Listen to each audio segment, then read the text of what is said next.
নমস্কার, আমি শিল্পকুটির দিয়ে সঞ্জিত বিশ্বাস বলছি। আজকে রাত্রেবেলায় তোলা ভিডিও। মাছদের রাত্রেবেলায় খেতে এসেছিলাম, তারা খাবারের জন্য কেমন করছে শুধু দেখুন।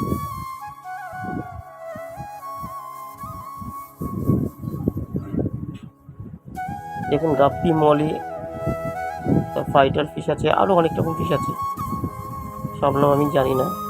আমার পদ্ম গাছে শুনে কুড়ি এসছে, আর শাপলা গাছেও কুড়ি এসছে। পদ্ম গাছে অনেকগুলোই কুড়ি আছে, শাপলা গাছে একটা বেরিয়েছে, একটা শাপলা গাছ একটাই কুড়ি বেরিয়েছে। আর জুঁই ফুল গাছেও জুঁই ফুল ফুটছে, আর খুব গন্ধ, ছাদটা পুরো গন্ধে ভরপুর থাকে। বেলি গাছ, জুঁই ফল, গন্ধরাজ অনেক আছে। দেখুন মাছদের খেলা।